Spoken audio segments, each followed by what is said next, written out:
Biografi Kiai Haji Hashim Asy'ari. Beliau lahir dengan nama kecil Muhammad Hashim. Kemudian beliau lahir di Pondok Gedang Diwek, Jombang, Jawa Timur. 24 Zulqa'dah 1287 Hijriah. Bertepatan dengan tanggal 14 Februari 1871. Ada sedikit kisah karomah terkait nama kecil beliau. Ketika dalam kandungan dan kelahirannya, tampak adanya sebuah isyarat yang menunjukkan kebesarannya. Pertama, ketika di dalam kandungan, Nyai Halimah bermimpi melihat bulan purnama yang jatuh ke dalam kandungannya. Kemudian yang kedua, ketika melahirkan, Nyai Halimah tidak merasakan sakit seperti yang umumnya dirasakan wanita-wanita yang saat melahirkan. Ayah beliau bernama Kiai Asy'ari, yakni pemimpin pesantren Kerasi yang berada di sebelah selatan Jombang. Ibu beliau bernama Nyai Halimah dari garis ibu Kiai Haji Hashim Asy'ari merupakan keturunan Raja Brawijaya yang ke-6. Adapun dari garis ayah beliau keturunan ke-8 dari Jaka Tingkir, Raja Pajang. Karya dan jasa Kiai Hashim Asy'ari tidak lepas dari nenek moyangnya yang secara turun-temurun memimpin pesantren. Kiai Haji Hashim Asy'ari ketika berusia 15 tahun mulai mengembara untuk menuntut ilmu. Dan beliau belajar ke pondok-pondok pesantren yang masyhur di tanah Jawa, khususnya di Jawa Timur. Beberapa di antaranya adalah Pondok Pesantren Wonorejo di Jombang, Wonokoyo di Probolinggo, Tringilis di Surabaya, serta Langitan di Tuban. Beliau kemudian juga nyantri di Bangkalan Madura di bawah bimbingan Kiai Muhammad Khalil bin Abdul Latif Syekhuna Khalil. Setelah sekitar 5 tahun menuntut ilmu di tanah Madura, tepatnya pada tahun 1307 Hijriah atau 1890 Masehi, 1890 Masehi, akhirnya beliau kembali ke tanah Jawa untuk belajar di pesantren Siwalan Sono Sidoarjo di bawah bimbingan Kiai Haji Yakub yang dikenal menguasai ilmu nahwu dan shorof. Selang beberapa lama, Kiai Yakub semakin mengenal dekat Kiai Haji Hashim Asy'ari hingga tertarik untuk menjadikannya menantu. Kiai Haji Hashim Asy'ari yang saat itu baru berusia 21 tahun pun menikah dengan Nyai Nafisah, putra Kiai Haji Yakub. Tidak lama setelah pernikahan tersebut, beliau kemudian pergi ke Tanah Suci Mekah untuk menunaikan ibadah haji bersama istri dan mertuanya. Di samping menunaikan ibadah haji di Mekah, Kiai Haji Hashim Asy'ari juga memperdalam ilmu yang telah dipelajarinya serta menyerap ilmu-ilmu baru yang juga diperlukan. Nah, hampir seluruh disiplin ilmu agama dipelajarinya. Beliau dipelajari terutama ilmu-ilmu yang berkaitan dengan hadis Rasulullah SAW yang telah menjadi kecintaannya sejak kecil. Setelah 7 bulan bermukim di Mekah, beliau dikaruniai putra yang diberi nama Abdullah. Namun, di tengah kegembiraan memperoleh buah hati itu, sang istri mengalami sakit parah. Kemudian beliau meninggal dunia. 40 hari kemudian, putra beliau Abdullah juga menyusul sang ibu berpulang ke hadirat Allah SWT. Nah, kesedihan beliau saat itu sudah mulai dikenal sebagai seorang ulama nyaris tak tertahankan. Satu-satunya penghibur hati beliau adalah melaksanakan tawaf dan ibadah-ibadah lain yang hampir tidak pernah berhenti dilakukannya. Di samping itu, kemudian juga memiliki teman setia berupa kitab-kitab yang senantiasa dikaji setiap saat. Sampai akhirnya beliau meninggalkan tanah suci untuk kembali ke tanah air bersama mertuanya. Kerinduan akan tanah suci rupanya memanggil beliau untuk kembali lagi pergi ke kota Mekah. Pada tahun 1309 Hijriah atau 1393 Masehi, beliau berangkat kembali ke tanah suci bersama adik kandungnya yang bernama Anis. Kenangan indah dan sedih teringat kembali tatkala kaki beliau kembali menginjak tanah suci Mekah. Namun hal itu justru mengakibatkan semangat baru untuk lebih menekuni ibadah dan mendalami ilmu.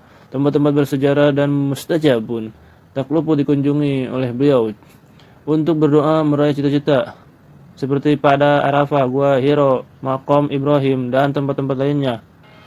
Bahkan makam Rasulullah SAW di Madinah pun selalu menjadi tempat ziarah beliau.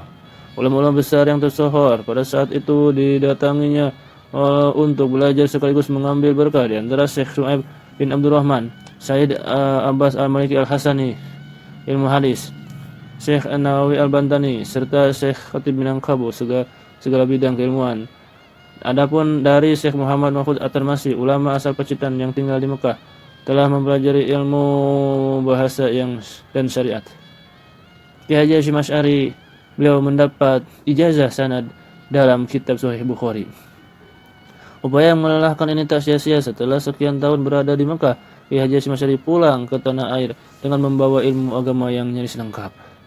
Sebagai bekal untuk beramal dari mengajar di kampung halaman sepulang dari tanah suci sekitar di tahun 1313 Hijriah atau bertepatan 1599 Masehi, beliau memulai mengajar. Beliau pertama kali mengajar di pesantren Gedang Diwek, itu Jombang, yang diasuh oleh mendiang kakeknya, sekaligus tempat di mana beliau dilahirkan dan dibesarkan juga. Nah, setelah itu beliau mengajar di desa Muning Mojoroto, itu di Kediri. Di sinilah beliau sempat menikah salah seorang putri Kiai Soleh Banjar Melati. Hanya saja pernikahan tersebut tidak berjalan lama sehingga Ki Haji Hasyim Asy'ari kembali ke Jombang. Di tahun 26 Rabiul Awal 1313 Hijriah atau 1899 Masehi, beliau mendirikan pondok pesantren Tebu Ireng bersama rekan-rekan seperjuangannya seperti Kiai Abbas Buntet, juga Kiai Soleh Benda Kereb, Kiai Samsuri Wanantara, dan beberapa kiai lainnya. Segala kesulitan dan ancaman pihak-pihak yang benci terhadap penyiaran pendidikan Islam di Tebu Ireng dapat diatasi. Ki Haji Hasyim Asy'ari memulai sebuah tradisi yang kemudian menjadi salah satu keistimewaan beliau, yaitu mengkhatamkan kitab Syekhoni, Sahih Bukhari dan Sahih Muslim, yang dilaksanakan pada bulan suci Ramadan. Konon khataman ini diikuti oleh ratusan kiai yang datang berbondong-bondong dari seluruh Jawa. Tradisi ini masih berjalan sampai sekarang. Pada awalnya, santri pondok Tebu Ireng yang pertama hanya berjumlah 28 orang, kemudian bertambah hingga ratusan orang. Bahkan di akhir hayat beliau telah mencapai ribuan orang. Banyak alumni pondok Tebu Ireng yang sukses menjadi ulama besar dan menjadi pejabat-pejabat tinggi negara. Kini Tebu Ireng menjadi kiblat pondok pesantren. Di samping aktif mengajar, beliau juga aktif dalam berbagai kegiatan, baik yang bersifat lokal maupun nasional. Pada tanggal 16 Sya'ban 1344 Hijriah atau bertepatan 31 Januari 1926 di Jombang, Jawa Timur, beliau mendirikan Jam'iyah Nahdlatul Ulama, kebangkitan ulama besar, Kiai Haji Bisri Syamsuri, Kiai Haji Wahab Hasbullah, dan ulama-ulama besar lainnya.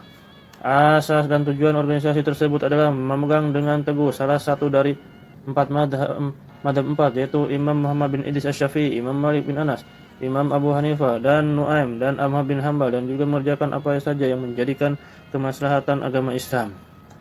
Ki Haji Hasyim Asy'ari, beliau terpilih menjadi Rais Akbar ENU, sebuah gelar yang hingga kini tidak seorang pun menyandangnya. Beliau juga menyusun Qanun Asasi, peraturan dasar NU yang mengembangkan paham Ahlussunnah wal Jamaah. Peran Ki Haji Hasyim Asy'ari tidak hanya terbatas pada bidang keilmuan dan keagamaan, tetapi juga sosial dan kebangsaan. Sebagai bukti, beliau terlibat secara aktif dalam perjuangan membebaskan bangsa dari penjajah. Di tahun 1937, beliau didatangi pimpinan pemerintahan Belanda dengan memberikan bintang emas dan perak sebagai tanda kehormatan, tetapi beliau menolaknya mentah-mentah. Masa-masa revolusi fisik pada tahun 1940-an barangkali menjadi yang terberat bagi beliau. Pada masa penjajahan Jepang, beliau sempat ditahan oleh pemerintah fasisme Jepang. Saat menjadi tahanan, beliau ini mengalami penyiksaan fisik hingga salah satu jari tangan beliau menjadi cacat. Namun pada kurun waktu itu pula beliau menoreh tinta emas pada lembarannya Perjuangan Bangsa dan Negara Republik Indonesia. Ketika Belanda hendak kembali menjajah Indonesia, beliau menyerukan resolusi jihad, yakni fatwa bahwa setiap muslim wajib berjihad membela dan mempertahankan tanah air pada 22 Oktober 1945. Momen tersebut kini diperingati setiap tahun sebagai Hari Santri Nasional atas jasa-jasanya. Beliau ditetapkan sebagai pahlawan nasional berdasarkan keputusan Presiden Republik Indonesia nomor 249 tahun 1964. Beberapa karya Kiai Haji Hasyim Asy'ari adalah At-Tibyan fi An-Nahi Al-Muqata'atil wal Aqrib wal Akhwan, penjelasan mengenai larangan memutuskan hubungan kekerabatan dan persahabatan. Adabul Alim wal Mutalim, akhlak guru dan murid. Al-Mawaiz, beberapa nasihat. Hadithu maut wa asrarus sa'ah, hadis mengenai tentang kematian dan kiamat. Risalah At-Tauhidiyah, catatan tentang ajaran tauhid Ahlussunnah wal Jamaah. Jasa beliau tentang resolusi jihad telah diangkat ke layar lebar dengan judul Sang Kiai Haji Hasyim Asy'ari wafat pada pukul 3 pagi tanggal 25 Juli 1947 bertepatan dengan 7 Ramadan 1366 Hijriah, dan jenazah beliau dimakamkan di Kompleks Pondok Pesantren Tubuh Ireng, Jombang, Jawa Timur.